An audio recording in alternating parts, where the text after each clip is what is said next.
9h30, c'est l'heure de débuter. Alors bonjour, bienvenue au webinaire mensuel Mosaïque Finance et Approvisionnement. Alors, on est le 26, le 26 mai et puis c'est donc le webinaire tout le mois de mai. On a des bonnes choses au programme aujourd'hui. Alors, sans plus tarder, débutons les actualités. En fait, ça va être la liste de ce que m'intéresse de vous dire ce matin. Des nouvelles de la nouvelle sécurité. Au dernier webinaire, au mois d'avril, j'avais esquissé des petites choses qui s'en venaient pour une nouvelle approche en sécurité. Je vais aller un petit peu plus loin là-dessus. Je vais vous montrer quelque chose de très prometteur. Je vais vous parler de l'atelier d'orientation pour comptabilité fournisseur et approvisionnement. C'est quelque chose de vraiment, vraiment intéressant. Et puis là, visiblement, il y a peut-être un manque d'informations sur le contenu de ce que c'est, sur la nature de ce que c'est et puis ce qu'on a à vous offrir dans cet atelier-là. Je vais vous parler de cartographie des processus et puis une approche ligne. C'est quelque chose de vraiment prometteur, celui-ci, qui va venir un service qu'on va vous offrir probablement à partir de l'automne. Et puis, il y a des choses très, très, très intéressantes, surtout pour la partie, encore là, comptabilité fournisseur et approvisionnement. Et puis, truc du mois, ça va être la nouvelle approche pour la modification massive de la charte de compte, ou en fait, surtout de la table de correspondance de la charte de compte. Alors, c'est ce qui va être notre truc du mois. Sans plus tarder, des nouvelles de la nouvelle sécurité. Approche par responsabilité. Donc, ça, je vous l'avais un peu présenté au dernier webinaire. La sécurité de Mosaic qu'on a hérité de la plateforme Dynamics AX, c'est particulièrement complexe. Et puis, on s'y retrouvait mal. Et puis, il y avait un besoin de granularité, de rendre les rôles très précis pour que quelqu'un puisse faire seulement une tâche précise ou une autre. Alors, on a brassé tout ça. Et puis, on arrive avec une approche par responsabilité. Je suis responsable de créer les factures financières ou je suis responsable de différents processus. Alors, donc, une approche par responsabilité. Les premiers rôles Mosaic AX ont été livrés à la dernière livraison, la livraison 134, celle qui vient d'être faite il y a quelques semaines. Et puis, ça touchait seulement les IMO. Mais il y a d'autres aspects qui ont été livrés aussi, dont on vous a très peu parlé parce qu'on attend d'avoir quelque chose, on veut qu'il y ait plus de chair autour de l'os avant d'arriver avec des ateliers, des formations web pour vous montrer comment utiliser tout ça. Mais ici, dans le webinaire, je vais quand même vous montrer globalement, à très haut niveau, de quoi ça retourne, de quoi ça a l'air. Alors, je vais vous parler tantôt du navigateur de sécurité. Puis des deux rôles responsables des IMO et assistant aux IMO. Là, oui, je vais vous le montrer. Ouais, non, ok, ben, c'est ça. Je pense que j'avais prévu de vous montrer tout de suite. Fait qu'il y a plus de contenu, nouvelle approche dans le webinaire aussi. Allez plus dans l'application pour vous montrer les choses. Alors, c'est ce que je fais. Je partage mon écran tout de suite. Je vais basculer dans l'application Mosaic que vous devriez voir à votre écran. Vous allez dire que c'est petit. C'est vrai que c'est petit. L'idée, c'est de vous donner un aperçu à haut niveau. Donc, c'est ça, c'est une question de résolution d'écran. Ce que je veux vous montrer, c'est le navigateur de sécurité. Navigateur de sécurité qui est dans l'administration du système, la section administration du système. Dans le paramétrage, on a un onglet, un volet qui s'appelle sécurité, dans lequel on retrouve le navigateur de sécurité Mosaic. Le navigateur de sécurité, puisque c'est dans l'administration du système, c'est vraiment pas tout le monde qui a le droit d'aller là. C'est normal, c'est bien correct. Ça nous permet de voir pour un rôle, regardez ici, type rôle. Pour un rôle, quels sont les droits d'accès de ce rôle-là? Je vais aller chercher un rôle qu'on a créé qui est, les rôles ceux qu'on a présentement, ce sont des rôles liés aux immobilisations. J'ai utilisé le menu déroulant. J'avais déjà le CTRL-G d'activer, alors j'insère des mots-clés. Et puis là, il me montre les deux rôles d'immobilisation. Je vais choisir assistant. Bon, j'aurais pu prendre responsable. J'ai choisi assistant aux IMO Pour la plupart des rôles qu'on bâtit présentement, on va avoir un aspect assistant qui est présumé être celui qui fait des choses. Donc, l'assistant aux IMO, c'est celui qui va faire le calcul d'amortissement, qui va augmenter la valeur des IMO. Et puis, il y a un responsable qui, lui, est comme censé vérifier tout ça et puis prendre connaissance des choses et puis s'assurer que le travail est bien fait. Aux IMO, on comprend que c'est souvent une seule et même personne qui gère tout ça. Ça va avoir beaucoup plus de sens quand on va arriver à la comptabilité client, au rôle de comptabilité client, au rôle de comptabilité fournisseur, des approvisionnements et puis tout le reste. Où là, il va y avoir quelqu'un qui, par exemple, dans la comptabilité fournisseur, pourrait être l'assistant au paiement. Lui va préparer les propositions de paiement, faire tout ça. Et puis, il va avoir le responsable qui, lui, va pouvoir autoriser ça. Et puis, dans le workflow, ça va être le responsable qui va être en mesure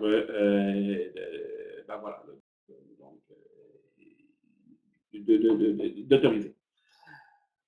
Donc, j'en suis à mon rôle, Mosaïque, assistant aux IMO, dans mon navigateur de sécurité, qui, en un coup d'œil, ici à gauche, vous avez les différents volets de Mosaïque, accueil, comptabilité fournisseur, comptabilité client, et tous les autres. Ce sont les différentes fonctions qu'on retrouve habituellement dans le volet de gauche qui nous permettent de naviguer d'un module à l'autre. Et puis, il y a des petits icônes qui, sur vos écrans, risquent d'être très, très petits, mais sachez qu'ils sont là. Ici, j'ai comme un symbole, pas de passage, un petit crochet vert, oui, tu as le droit d'aller là. Une petite loupe qui me dit que tu as le droit de consulter. Et puis, donc, visuellement, on a des indicateurs qui nous disent en quoi consiste le rôle. On peut afficher les rôles, responsabilités et privilèges qui nous donnent accès à aux différents volets. Et puis, j'ai la liste des utilisateurs. Ici, je vois que présentement, qui a droit à ce rôle-là? Ben, j'ai juste un utilisateur qui a droit à ce rôle-là, c'est Sabrina Fragapane. On pourra aller chercher les détails du rôle aussi. Qu'est-ce qu'il y a dans quelles sont les responsabilités liées à ce rôle-là? Au moment où on se parle de ce que vous voyez, l'écran est encore un peu chargé. On est en pleine ébullition de développement, donc il va y avoir des choses qui vont changer, mais pas dans la nature de la fonctionnalité. Ici, on voit que mon rôle d'assistant aux IMO contient le contenu du rôle. Ici, on a essayé d'être clair dans ce que ça contient. Les rôles qui commencent par Mosaïque sont évidemment les rôles livrés par la GRIX. ADM, c'est la page de secteur. Ici, c'est administration. Consulter les archives d'impression, qui est une fonctionnalité, donc qui a été archivé. On pourrait aller consulter ce qui a été déjà fait. Dans le BU, budget, consulter les engagements budgétaires. Aux IMO, on pourrait vouloir aller voir où en sont rendus les engagements. GL, grand livre, consulter la balance comptable. Donc, la personne aux IMO pourrait aller regarder le résultat de son calcul d'amortissement, les 0,18, qu'est-ce qui est arrivé, les dépenses, les comptes de dépenses d'amortissement qui finissent par 6,90. Et puis, vous voyez, là, donc, IM, c'est immobilisation, accéder aux états. Donc, la personne pourra produire des rapports. Consulter les paramètres en consultation seulement. Regardez c'est quoi les paramètres. Aux IMO, on peut penser au profil de validation. Copier une IMO, l'assistant peut copier une IMO, en créer une nouvelle. Puis bon, vous comprenez le principe ici. Ces écrans-ci sont donc en développement, ils vont se bonifier avec le temps, mais comprenez que c'est une fonctionnalité qui va être particulièrement utile et qui va être au cœur de la nouvelle sécurité, qui va vous permettre de bien gérer qui a droit à quoi et puis en quoi consistent les nouveaux rôles. Alors, vous avez un bouton aussi pour ouvrir dans un environnement restreint qui va vous permettre de tester le rôle. Ça va être très pratique aussi.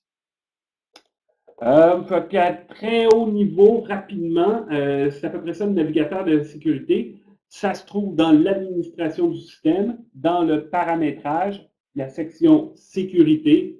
Vous avez navigateur de sécurité Mosaïque. Et puis, donc, ça va se bonifier avec le temps. J'arrête le partage d'écran. Je reviens à mon webinaire, donc à ma présentation. Oui, voilà, donc ça, c'est les deux rôles qui existent présentement, le responsable des IMO et l'assistant aux IMO. Les rôles peuvent être copiés ou créer de rien. Là, on va vous suggérer surtout de copier un rôle Grix pour l'adapter à votre réalité, le personnaliser. Vous pourriez en créer un à partir de zéro, mais bon, ça fait pas mal plus de clics de souris.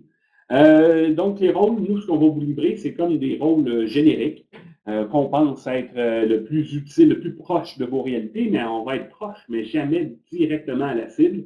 Donc, vous pourrez prendre les rôles livrés, les copier, les adapter, enlever des privilèges, en rajouter d'autres, des responsabilités, on dit maintenant. Alors donc, tout ça fait partie de la nouvelle sécurité. C'est très prometteur et puis on a livré les premiers rôles, on va en livrer à toutes les prochaines mises à niveau jusqu'à l'automne. Alors, à l'automne, on devrait avoir couvert l'ensemble des besoins pour immobilisation, comptabilité client, comptabilité fournisseur et toutes les fonctions d'approvisionnement aussi. Je parle de plus ma chapelle à moi. Évidemment, les mêmes efforts sont mis en ressources humaines, au RH.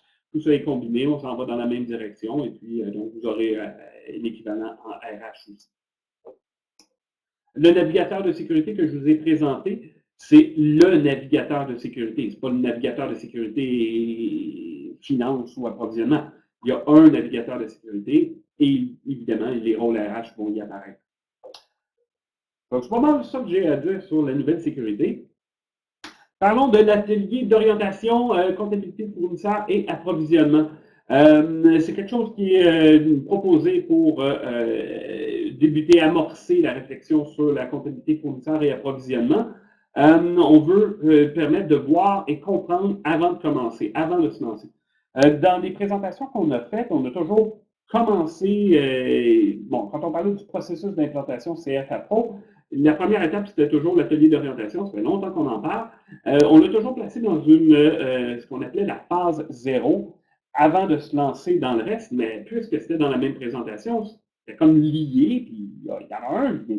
Ce que je veux, ça, moi, je veux insister ce matin, c'est le fait que c'est une partie détachable, si on veut, du processus d'implantation.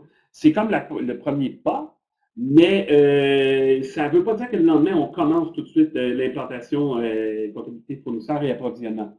Ce qu'on veut faire dans cet atelier-là, c'est permettre de mettre la table pour que tout le monde parle le même langage, qu'on se connaisse mieux, que vous sachiez ce qui s'en vient, ce que contiennent les fonctions, comptabilité fournisseur et approvisionnement. Donc, on vous fait une démo des fonctions, du processus. On vous parle du modèle d'implantation, on vous montre c'est quoi le tour de roue qu'on vous propose. On pourra parler d'échéancier à ce moment-là si vous voulez. On va au moins esquisser c'est quoi la bonne saison qu'on vise. Mais donc, processus d'implantation, le modèle. On va surtout vouloir parler de vos processus, comment vous fonctionnez, qui sont les acteurs principaux, comment fonctionnent les demandes d'achat, est-ce que les demandes sont toujours faites ou est-ce qu'on tombe à la commande directement ou comment ça fonctionne chez vous? On veut prendre votre pouls et on veut vous aider à réfléchir là-dedans. Puis on va avoir évidemment des questions spécifiques par domaine d'affaires, où là, on va rassembler des gens de finance d'un côté, des gens d'approvisionnement de l'autre, et puis on va parler plus domaine d'affaires. On propose une activité qui se déroule sur une journée avec des plages qui sont vraiment combinées. Et puis, donc, des fois, des questions spécifiques par domaine d'affaires, on pourrait penser qu'on s'en va chacun dans notre salle. Tout ça peut se faire en combiné aussi. Là. Il y a des questions très pertinentes qui sont posées par les finances qui ont un impact sur Appro ou les Appro ont un intérêt à savoir que Finance se questionne sur telle ou telle partie et inversement. Donc, c'est ça, c'est une journée et puis l'idée, c'est de mettre la table, mieux se connaître, définir un peu la portée du projet et tout ça, faire une démo. Alors, on vous encourage à nous contacter là, et puis on souhaite lancer ça rapidement. Voilà. On veut aussi, ben voilà, là, donc un atelier pour tous. Je viens je l'ai préparé en deux petits diapos, mais on trouve la même chose. Et puis,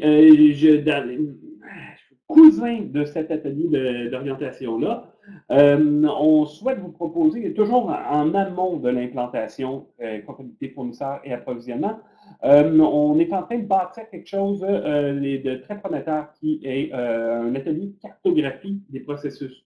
On constate que les processus d'approvisionnement sont sont complexes, ils ont beaucoup de branches, et puis il y a des zones d'ombre pour nous. Des fois, on peut comprendre qu'il y a des zones d'ombre aussi pour certaines CS où on ne sait pas exactement dans les écoles comment ils fonctionnent de la demande à la commande. On a une bonne idée, mais dans la précision, c'est moins clair. Alors, on va vous proposer un atelier de cartographie des processus. On est en train de bâtir ce service-là. L'idée, c'est de verbaliser et expliciter les processus. Dans un atelier, on vous proposerait d'abord de se réunir dans une salle. On met des grands posters un peu partout sur les murs et puis avec des post-it, on va dire, OK, ben, la demande, telle personne, tel rôle, commence par saisir sa demande sur un bout de papier, il l'envoie à la secrétaire. La secrétaire fait quoi?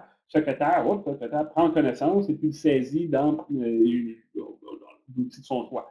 Et puis là, on va vouloir cartographier exactement, puis on va pouvoir encercler, voire cibler les zones qui sont les plus floues.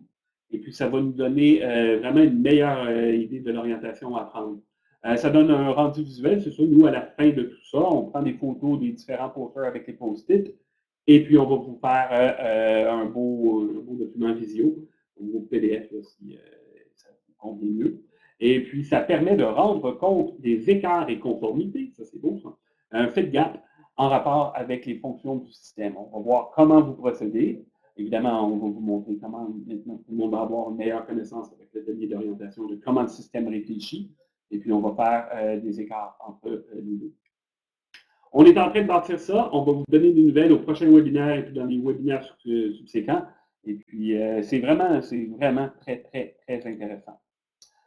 La cartographie des processus, c'est une étape d'une approche Lean. Lean, à la GRIX, plusieurs personnes sont en processus de certification Lean. Lean, qu'est-ce que c'est? C'est une philosophie, si on veut, c'est une façon de penser l'amélioration des processus. Lean, c'est une approche japonaise. Il y en a qui l'appellent la méthode Toyota. L'idée, là, c'est de faire une amélioration des processus.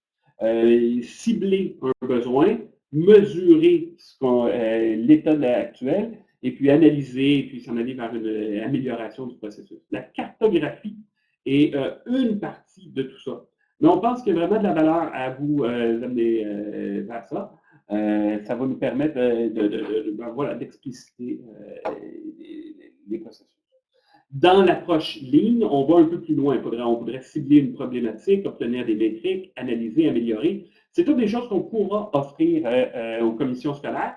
Peut-être pas dans tous les contextes pour tout le monde, mais il y a des choses très, très, très intéressantes. On pourrait, par exemple, dans le processus, je parlais tout à l'heure de la demande d'achat, on pourrait, si on voulait améliorer le processus, on pourrait compter combien de fois la demande change de main avant de se rendre à sa résolution vers la commande? Ou combien de fois elle est saisie? Le prof écrit sur une feuille de papier. La feuille de papier est envoyée à la secrétaire. La secrétaire, elle l'envoie au directeur qui, lui, signe sur le papier. Après ça revient à la secrétaire qui, elle, le saisit. Après ça s'en va dans un courriel aux approvisionnements. Le courriel, il reçoit. On le saisit dans le système. Combien de fois ça change de main? Combien de fois c'est saisi sur différentes plateformes, papier, fichier Excel, le système achat ou évidemment Mosaic AX. Alors, ça serait un projet Lean d'amélioration. Nous, ce qu'on va vous proposer dans un premier temps, c'est simplement la cartographie. Pour dire, OK, ben voici, ce sont les différentes étapes. On pourrait aller plus largement dans un vrai projet Lean. On arrive au truc du mois et puis à la personne de l'équipe de la semaine. Et puis, la personne de l'équipe de la semaine, c'est moi. Ça fait longtemps que j'avais donné des webinaires, mais je réalisais que dans le fond, je ne me pouvais vraiment tant que ça présenté. Alors, voilà, donc c'est moi, Martin Dionne. Je suis chef d'équipe Sherlock Watson. Vous voyez ça dans ma signature quand j'envoie des courriels à plusieurs d'entre vous, des participants que je vois. Sherlock Watson, qui, des fois, c'est le nom des deux équipes. C'est quoi cette signature-là, Sherlock Watson? C'est le nom des deux équipes qui sont à votre service pour Mosaic AX, mais pour plus largement aussi tout ce qui touche à la finance et approvisionnement. Il y a deux équipes, puis il y a un chef d'équipe, donc il y a une symbiose dans toutes ces personnes-là qui travaillent ensemble. Les deux équipes, c'est l'équipe de formation et implantation et l'équipe de soutien. Tout ce monde-là travaille dans un esprit d'équipe et puis on soutient tous les uns les autres. Ça fait deux équipes parce que c'est plus facile de gérer administrativement, mais c'est un effort conjoint. On touche les finances, l'approvisionnement sur la nouvelle plateforme Mosaic AX, mais aussi sur tout ce qui est patrimonial, Dauphin Infini, achat, procure, GRDS, CIMAX, Helios, l'énergie aussi, c'est tout sous notre équipe. Sherlock Watson, pourquoi Sherlock Watson? Parce que quand on a constitué les équipes, on trouvait ça plate de prendre juste l'acronyme de chacun des systèmes. Il y a 7 systèmes dont nous sommes responsables. Ça donnait des acronymes de la mort absolument imprononçables. On va trouver un meilleur nom. Et puis, ben, Sherlock Watson, Sherlock Watson. Il y avait comme une idée très belle là, de collaboration et puis de toujours soutenir les uns les autres. Sherlock qui lui s'en va en investigation, puis Watson qui est toujours là pour soutenir les efforts de Sherlock. Donc, c'est là que ça vient. Sherlock Watson, si vous voyez ça dans ma signature, ce sont notre équipe de Sherlock, les formateurs, les conseillers en implantation. Watson, le soutien qui est à votre service à tous les jours. Alors, ben voilà. Donc, c'était un mot sur l'équipe. Le truc du mois, mon truc du mois, puis là, je vois que je dépasse un peu mon temps. Je vais aller un peu rapidement, mais c'est important. C'est le nouvel outil de modification motive de la charte de compte. Une nouvelle approche, on avait des fichiers Excel qui publiaient, puis c'était un petit peu lourd à utiliser. On a intégré des fonctions pour modifier massivement à l'intérieur de l'application la table de correspondance surtout. C'est là-dessus que je vais me concentrer ce matin. Je vous repartage mon écran et je vous remontre ici. Donc, dans le système, j'étais à l'administration du système. Je vais basculer vers le grand livre que voici. Donc, la charte de compte ici, je descends dans le paramétrage et puis, oups, la section charte de compte. Et puis, dans la section charte de compte, je vais aller regarder mes correspondances pour la charte de compte Dauphin Mosaic. Je clique là-dessus. J'arrive dans un écran que vous connaissez bien maintenant. Et puis, je vais aller dans ce bouton-ci qui est mise à jour massive des correspondances du grand. Alors, je clique là-dessus. On pourrait importer, je ne sais pas, je vais essayer de cliquer pour importer les comptes principaux et les correspondances de Dauphin. Ça, c'est vraiment ajouter des nouveaux comptes et faire la maintenance des comptes. La différence entre Dauphin et Mosaic, ça passe encore par des fichiers Excel. J'y reviendrai peut-être dans un autre webinaire, ce n'est pas ça qui m'intéresse ce matin. Moi, ce qui m'intéresse, c'est la mise à jour massive des correspondances. C'est un très, très bel outil qui est livré, qui est disponible maintenant, sur lequel on va vous offrir de la formation. On est en train de monter la formation. Et puis, voilà. Donc, ici, on pourrait créer des recherches qu'on enregistre et puis sur lesquelles je pourrais revenir. Là. Vous auriez donc des choix de filtres si j'avais déjà enregistré des recherches. Mais là, j'avais un exemple auquel j'avais pensé, où ici, j'allais chercher une structure d'activité, par exemple. Et puis, je voudrais aller modifier les correspondances là-dessus. Donc, la partie du haut me permet de faire une recherche. Là, ici, je vais rechercher tout ce qu'il y a dans ma table de correspondance, la structure d'activité 111,05, 11105. Je fais une recherche. Il me donne mes résultats en bas. Et puis là, je vois que j'ai dans l'unité administrative 2 et 3, dans le département Mosaïque 2 et 3, j'ai donc cette structure-là. Je voudrais faire en sorte que dans le département 002, j'ai seulement un seul objet de dépense possible, alors que dans le 003, j'ai tous les objets de dépense. Alors, je vais sélectionner ma ligne pour mon département 002. Et puis, quand on parle de l'objet de dépense, il faut absolument le mettre aux deux endroits, à Dauphin et à Mosaïque. Donc, ici, je vais être en parallèle. Évidemment, je pourrais dire, ah, c'était 4,21 dans Dauphin et ça deviendra 4,22 dans Mosaïque. Je pourrais faire un changement. Mais là, c'est pas ça que je veux faire ici. Je veux juste préciser que pour mon unité administrative 002, cette ligne-ci n'accepte que le 4,21. Et puis, mon autre ligne, je la laisse à blanc, donc accepte tout. Et puis là, je fais appliquer. Il me montre qu'il fait exactement ce qu'il dit qu'il fait. Mise à jour des correspondances. Et puis, il va donc mettre à jour la table de correspondance qui passe. Là, il va peut-être partir un peu longtemps. Il n'y a pas nécessairement Oups. Ah, ici, on a toujours une correspondance. Ah, je pense qu'on a déjà fait. Si je reviens ici, donne-moi mon 11,05. Et puis, ouais, voilà. Donc, on voit qu'il a fait le résultat. Je m'attendais peut-être à une confirmation. Je verrai si c'est prévu ou pourquoi j'en ai pas eu. Alors, donc, vous voyez que dans ma correspondance, j'ai 4,21, comme ça. Parce que j'avais déjà ouvert mon écran pour vous préparer l'exercice, je n'ai pas eu de message d'avertissement. Quand on fait une manipulation massive de la charte de compte comme ça, puis qu'on la fait live là, maintenant, on vous suggère plus que fortement, là, très, très important, de faire une modification, de faire une consolidation avant de renvoyer à d'autres. Alors voilà, j'arrête mon partage d'écran. J'ai déjà dépassé mon temps. Je vous reviens ici.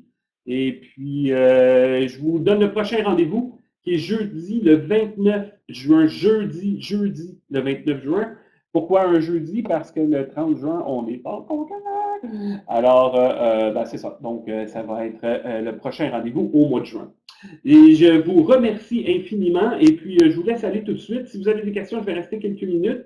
Mais j'ai déjà largement dépassé mon temps. Alors, merci beaucoup et à la prochaine.